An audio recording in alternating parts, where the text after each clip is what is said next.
Sastra channel நேயர்களுக்கு நமஸ்காரம். அனுதினம் ஆனந்தம் நிகழ்ச்சியில் உங்கள் அனைவரையும் சந்திப்பதில் மிக்க மகிழ்ச்சி.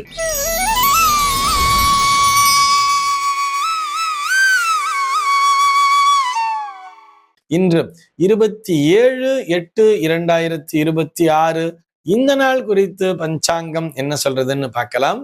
வாங்கோ. இன்றைய தினம் பராபவ வருடம் ஆவணி மாதம் 10ஆம் தேதி வியாழக்கிழமை. திதி பார்த்தோம்னா வளர்பிறை சதுர்த்தசி திதி காலை 9:09 வரைக்கும் இருக்கு. அதனைத் தொடர்ந்து பௌர்ணமி திதியானது வந்து விடுகிறது. இன்னைக்கு நட்சத்திரம் பார்த்தோம்னா அவிட்டம் நட்சத்திரம் இரவு 2:13 வரைக்கும் இருக்கு. அதனைத் தொடர்ந்து சதயம் நட்சத்திரம் என்பதும் வந்து விடுகிறது. இரவு 2:13 வரை, அதாவது அவிட்டம் நட்சத்திரம் இருக்கின்ற வரை இந்த நாளானது ஒரு சித்தயோகம் கூடிய நாளாக இருக்கிறது. அதனைத் தொடர்ந்து மரண யோகம் என்பதும் வந்து விடுகிறது. இது போக பஞ்சாங்கத்திலே வரக்கூடிய யோகம் அப்படின்னு சொல்லி பார்த்தோம்னா இன்றைக்கு சோபனம் அப்படிங்கிற ஒரு நாம யோகம் காலையில 7:51 வரைக்கும் இருக்கு. அதனைத் தொடர்ந்து அதிகண்டம் என்கின்ற யோகமானது வந்து விடுகிறது. கரணம் பார்த்தோம்னா இன்றைக்கு வணிஜை அப்படிங்கிற ஒரு கரணம் காலையில 9:09 வரைக்கும் இருக்கு. அதனைத் தொடர்ந்து பத்ரை என்கின்ற கரணமானது வந்து விடுகிறது. இந்த நாளானது ஒரு மேல் நோக்கு நாளாக அமைந்திருக்கிறது.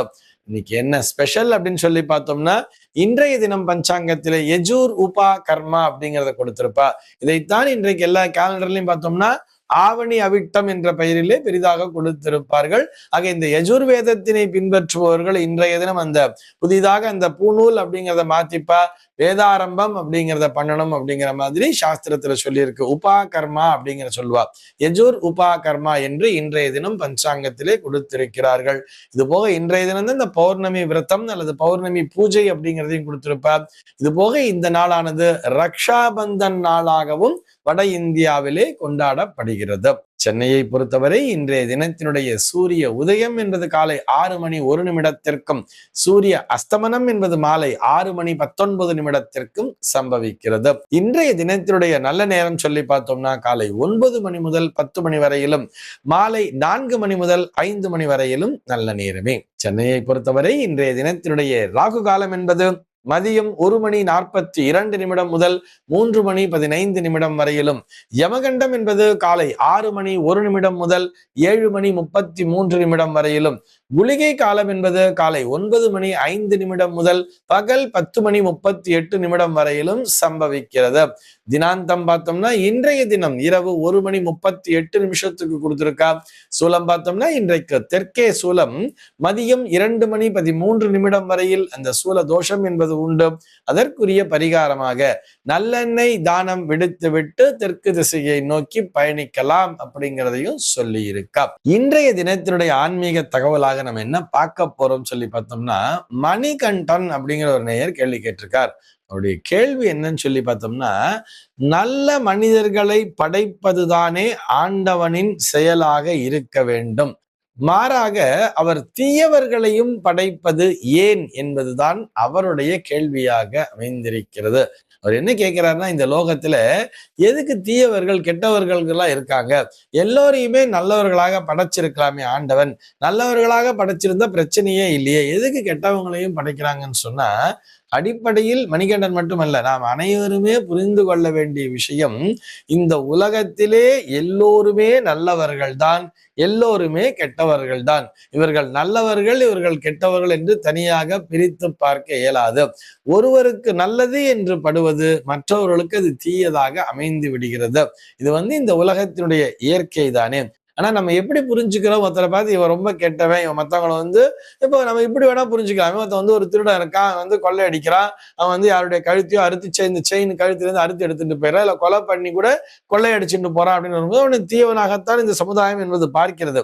ஆனா அவன் கொள்ளை அடிச்சு அதை எடுத்துட்டு போய் அந்த நகையை அவன் என்ன பண்றான், பணமாக்கி அவனுக்கு தெரிந்தவர்களுக்கோ இல்லை அவனுக்கோ அதை உபயோகப்படுத்திக் கொள்கிறான், ஏதோ ஒரு விதத்துல செயல்படுத்திக் கொள்கிறான். ஆனால் அவனை தீயவன் எப்படி எப்படி உருவப்படுத்துகிறோம்னு சொன்னா, தர்மத்திற்கு மாறான விஷயங்களை அவன் செய்கிறான் அப்படிங்கிறதுனால அவனை தீயவன் என்பதாக இந்த சமுதாயமானது உருவகப்படுத்தி பார்க்கிறதுன்னே வச்சுக்கலாம். இது ஒரு பக்கம் வச்சுப்போம்.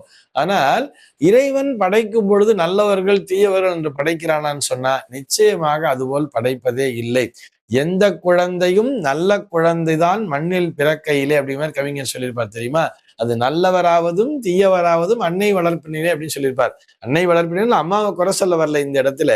இங்க என்ன விஷயம் நம்ம புரிஞ்சுக்கணும்னு சொன்னா, அவரவருடைய சமுதாய சூழல் என்பது, அவரவர்கள் வளருகின்ற சூழல் என்பது அவர்களை தீயவர்களாக மாற்றுகிறது. ஆக ஆண்டவன் படைப்பினில் எல்லோரும் சமம்தான். இவர் நல்லவர், இவர் தீயவர், இவர் ஏழை, இவர் பணக்காரருங்கிறதெல்லாம் கிடையாது. இங்கதான் இந்த கர்ம வினை அப்படிங்கிற ஒரு விஷயத்தை பத்தி பேசுறோம். கர்ம வினைன்னு சொன்னா அது பூர்வ ஜென்ம கர்மாவாக இருந்தாலும் சரி, அல்லது இந்த ஜென்மாவிலே நாம் செய்யக்கூடிய செயல்களாக இருந்தாலும் சரி, சுயநலமின்றி எவர் ஒருவர் இருக்கிறாரோ அவர் நல்லவராக பார்க்கப்படுகிறார். ஆனால் அந்த சுயநலம் அப்படிங்கிறது மனிதர்களாக பிறந்திய அத்தனை பேருக்குமே இருக்கிறது. சுயநலம்ங்கிறது இருக்கு. என்ன இதுல நல்லவர்னு சொல்லிக்கிறவட்ட கொஞ்சம் பர்சன்டேஜ் சுயநலங்கிறது கம்மியா இருக்கணும்னு வச்சுக்கலாம். ஒரு 10% இவர்கிட்ட இருக்குன்னு. ஆனா தீயவர்னு உருவகப்படுத்தும் பொழுது அவனிடத்திலே சுயநலம் என்பது 50% மேலாக அதிகமாக இருக்கிறது. மற்றவர்கள் துன்பப்பட்டாலும் பரவாயில்லை, நான் இந்த செயலை செய்துதான் தீர்வேன்னு சொல்லிட்டு மற்றவர்களை பற்றி கவலைப்படாமல் செய்து கொண்டிருக்கான் அல்லவா, அவனை இந்த சமுதாயம் தீயவர்களாக பார்க்கிறது. சரி, இந்த நேயர் கேட்டிருப்பது ஆண்டவர் தீயவர்களையும் படைப்பது ஏன்னு சொல்லி கேட்டா, இது இயற்கையினுடைய நியதி தானே. இயற்கைன்னு எடுத்துட்டோம்னா இன்பம் துன்பம், சுகம் துக்கம், நல்லது தீயது, நன்மை தீமை, இவை அனைத்துமே சரிசமமான அளவிலே தானே படைக்கப்பட்டிருக்கும். நம்ம நியூட்டன்ஸ் தேர்ட் லான்னு கூட எடுத்துக்கலாம். இது எப்படி சொல்லுவார் நியூட்டன்ஸ் தேர்ட் லால? For every action there is an equal and opposite reaction அப்படின்னு சொல்லியிருப்பா இல்லையா? அதே போலத்தானே ஒரு செயல் என்ன செய்யறோமோ அதுக்கு ஈக்குவலா ஆப்போசிட் ரியாக்ஷன் அப்படிங்கிறது இருக்கும் பொழுது, அதே மாதிரிதான் ஒருத்தன் நல்லவன் ஒருத்தன் இருக்கான்னா அங்கே தீயவன் என்பவனும் இருக்கத்தான் செய்வான். எப்பதானே இது நல்லது இது தீயதுங்கிறத பிரிச்சு பார்க்க முடியும். ஆக இந்த இரண்டையுமே படைத்திருப்பது ஆண்டவன் தான் அப்படிங்கிற மாதிரி எடுத்துக்கலாம். ஆனால் தீயவர்களையும் ஏன் படைக்கிறார் அப்படிங்கிற மாதிரி எடுத்துக்கிறத விட இது இயற்கையின் நியதி என்றுதான் புரிந்து கொள்ள வேண்டும். நம்ம முதல்லயே சொன்ன மாதிரி இவனுக்கு நல்லதாக படுவது அவனுக்கு அது தீயதாக படுகிறது. நம்ம கண்ணுக்கு தீயதா படுறது அவனை பொறுத்த வரைக்கும் பர்சனலா நான் என் மனசுக்கு பிடிச்சுதான் நான் பண்றேன், என்னுடைய மனதறிந்து நான் செய்கிறேன், என்னுடைய மனம் எது சரி என்று சொல்கிறதோ அந்த திசையிலே நான் பயணிக்கிறேன், எனக்கு சட்டம் ஒழுங்கை பத்தி எல்லாம் கவலையே இல்லைன்னு நினைக்கிறான் இல்லையா, அவனை நாம் தீயவர் என்று நினைக்கிறோம். அவனை பொறுத்தவரை அவனுடைய மனசாட்சிக்கு அவன் நல்லவனாகவே நடந்து கொண்டிருக்கிறான். ஆக நன்மை தீமை என்பதெல்லாம் நம்ம தீர்மானிக்கிறதில்ல, இறைவன் தீர்மானிப்பது. இந்த தகவலோடு இன்றைய தினம் உங்களிடமிருந்து நான் விடைபெற்றுக் கொள்கிறேன். மீண்டும் உங்கள் அனைவரையும் நாளைய தினம் ஒரு புதிய தகவலோடு சந்திக்கிறேன். அன்பர்கள் அனைவருக்கும் அனுதினமும் ஆனந்தமாய் அமைய பிரார்த்திக்கிறேன்.